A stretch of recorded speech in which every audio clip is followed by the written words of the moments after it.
भाइयों, आज अनेकों काम शुरू हुए हैं, लेकिन सबसे महत्वपूर्ण काम है मेरी बहनों, पूरे देश में वो बहनें, वो भाई जो कच्चे मकानों में रहते हैं, जिनके नाम ही सूची में नहीं थे, कच्चा घर था। आज से सर्वे शुरू होगा फिर से। 2018 की सूची में भी जिनका नाम छूट गया था, अब फिर से जिनके कच्चे मकान हैं उनको पक्के मकान बनाने की सूची में नाम जोड़ा जाएगा। 8,21,000 मकान उनको मिलेंगे। इनमें विदिशा का भी नंबर है, अपने जिले में भी, राजस्थान में भी, और पूरे मध्य प्रदेश में। और इन मकान, इसके बाद जो आवास प्लस की सूची है आपकी, उसमें 8,21,000 और रह जाएंगे।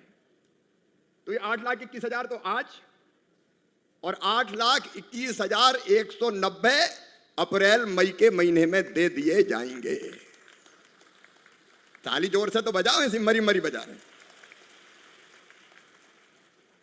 और ये पूरा अगर मैं जोड़ लूं, इनमें कितना खर्चा होगा, तो मैं जोड़ के इकट्ठा बता रहा हूं, जिसमें शौचालय की राशि और मनरेगा की मजदूरी मिला के अगर ये जोड़ा जाए तो ये कुल मिला के 30,672 करोड़ के मकान मध्य प्रदेश में हो जाएंगे।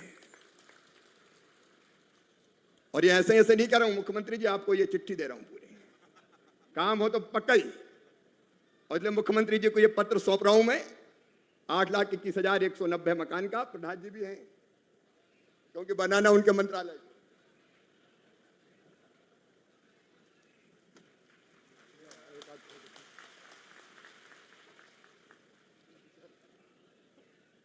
लेकिन एक बात और इसमें,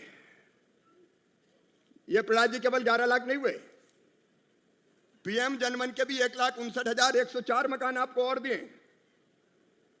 तो ये अगर कुल आप जोड़ेंगे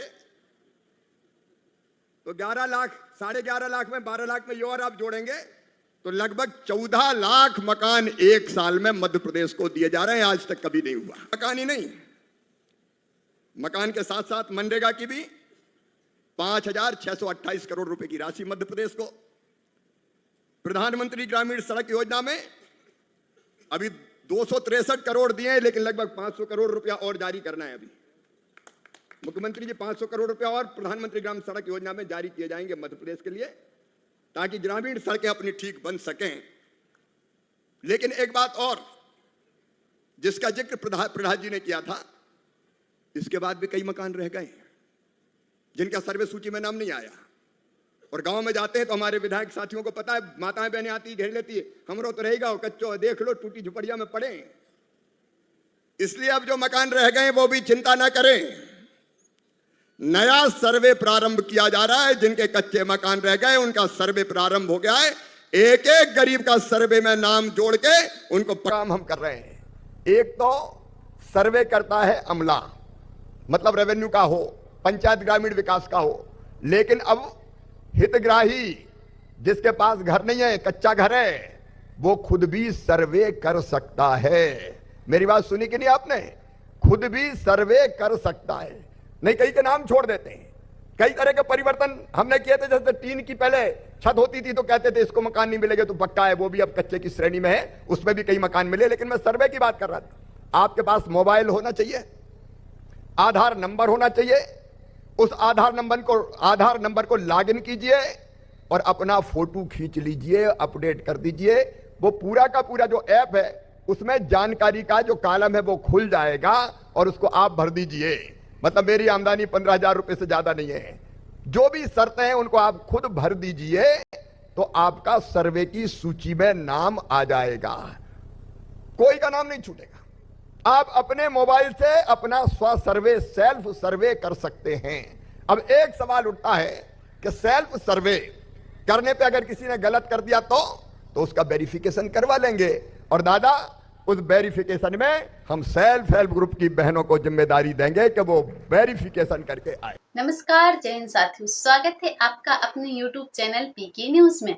लाडली बहना आवास योजना के अंतर्गत मध्य प्रदेश की माताओं बहनों के बैंक अकाउंट में आखिरकार आवास योजना के जो फर्स्ट इंस्टॉलमेंट है उसमें माताओं बहनों को कितने रुपए की धनराशि मिलने वाली है और क्या इस बार माताओं बहनों के बैंक अकाउंट में आवास योजना के अंतर्गत उनके बैंक अकाउंट में जो धनराशि है क्या वह अगस्त माह के अंतिम सप्ताह तक यह धनराशि ट्रांसफर होगी या फिर नहीं, तो हम आप समस्त माताओं बहनों की जानकारी के लिए बताते हैं। आप बिल्कुल भी चिंतित ना हो, जैसा कि आप समस्त माताएं बहनें भी इस बात को अच्छे से जानते हैं कि आप काफी टाइम से इंतजार कर रहे हैं आपकी फर्स्ट इंस्टॉलमेंट को लेकर कि यह धनराशि कब ट्रांसफर की जाएगी, क्योंकि माताएं बहनें कच्चे घरों में निवास कर रही हैं और बरसात के दिन भी प्रारंभ हो चुके हैं और माता बहनों को काफी कठिनाइयों का सामना करना पड़ता है। इसीलिए सरकार द्वारा यह फैसला लिया गया है कि माताओं बहनों की जो आर्थिक स्थिति है उसमें सुधार लाया जाए और उन्हें आगे चलकर किसी भी प्रकार की कोई दिक्कत ना हो, इसके लिए उनके स्वयं के पक्के मकान हो। लेकिन माताओं बहनों का कुछ माताओं बहनों का कहना है कि उनके पास तो मकान निर्माण हेतु भूमि ही नहीं है। तो डॉक्टर मोहन यादव जी द्वारा भी स्पष्ट शब्दों में बताया गया है कि अगर आपके पास मकान निर्माण हेतु भूमि नहीं है तो ऐसी माताएं बहनें चिंतित बिल्कुल भी ना हो। डॉक्टर मोहन यादव जी द्वारा ऐसी माताओं बहनों को भूमि हेतु शपथ पत्र प्रदान किए जा रहे हैं ताकि माताओं बहनों के स्वयं के पक्के घर हों और वह भी अपने परिवार के साथ एक खुशहाल जीवन जी सके, क्योंकि हर माता बहन का एक ही सपना रहता है कि उनके भी स्वयं के पक्के घर हों, वह भी अपने परिवार के साथ एक खुशहाल जीवन जिएं। इसीलिए सरकार द्वारा यह फैसला लिया गया है कि मध्य प्रदेश की प्रत्येक माताओं बहनों के बैंक अकाउंट में आवास योजना के जो फर्स्ट इंस्टॉलमेंट है उतने टाइम से रुकी हुई है उसको जल्द से जल्द ट्रांसफर कर दिया जाएगा कि माताओं बहनों को किसी भी प्रकार की कोई दिक्कत ना हो। लेकिन हम आप माताओं बहनों को सूचित कर दें कि लाडली बहना आवास योजना के अंतर्गत बहुत सारी माताओं बहनों के यह जो फॉर्म है उनको रिजेक्ट कर दिया गया है और उसकी प्रमुख वजह है उनके डॉक्यूमेंट्स अपडेट ना होना। तो मध्य प्रदेश की जितनी भी माताओं बहनों ने आवेदन किए थे उन समस्त माताओं बहनों से कहना है कि आप अपने डॉक्यूमेंट्सों को अपडेट करवा के अवश्य रखें, क्योंकि आवास योजना की जो धनराशि है वह किसी भी समय आपके बैंक अकाउंट में ट्रांसफर की जा सकती है, लेकिन उसके लिए आवश्यक है कि आपके डॉक्यूमेंट्सों को आप अपडेट करवा के रखें। और जिन माताओं बहनों के समग्र आईडी में नाम अलग है एवं उनके आधार कार्ड में नाम अलग है, ऐसी माताएं बहनें भी इन नामों को सुधरवा लें, क्योंकि जब तक अगर आपके नाम मैचिंग नहीं होते हैं तो भी आपको इन योजनाओं का लाभ नहीं दिया जाएगा। और प्रमुख बात यह है कि आपके आधार कार्ड से आपका मोबाइल नंबर वही लिंक करवाएं जो आप चलाते हैं, जो आपका स्थायी रूप से चालू है, ना कि ऐसे मोबाइल नंबर जो काफी टाइम से बंद पड़े हुए हैं। ऐसे मोबाइल नंबरों को लिंक नहीं करवाना है। तो मध्य प्रदेश की समस्त माताओं बहनों की जानकारी के लिए हमने आपको सभी खबरें डिटेल्स में दे दी हैं। उसके लिए समस्त माताएं बहनें अपनी बहनों के पास ज्यादा से ज्यादा शेयर करें ताकि कोई भी माता बहन इस जानकारी से वंचित ना रहे और वह समय रहते अपने डॉक्यूमेंट्सों को अपडेट करवा लें ताकि धनराशि उनके बैंक अकाउंट में भी ट्रांसफर कर दी जाए। प्रधानमंत्री आवास योजना के अंतर्गत जितने मकानों की स्वीकृति दी गई थी उन मकानों का निर्माण हो चुका है। अब सिर्फ और सिर्फ मुख्यमंत्री लाडली बहना आवास योजना के जो मकान है वह रह गए हैं जिनका निर्माण शीघ्र होने वाला है। तो लाडली बहना आवास योजनाओं से जुड़ी समस्त जानकारियों को सबसे पहले देखने के लिए आप पीके न्यूज चैनल को सब्सक्राइब करके अवश्य रखें। मिलते हैं फिर से किसी अगली सटीक जानकारी के साथ। अभी के लिए जय हिंद, जय भारत।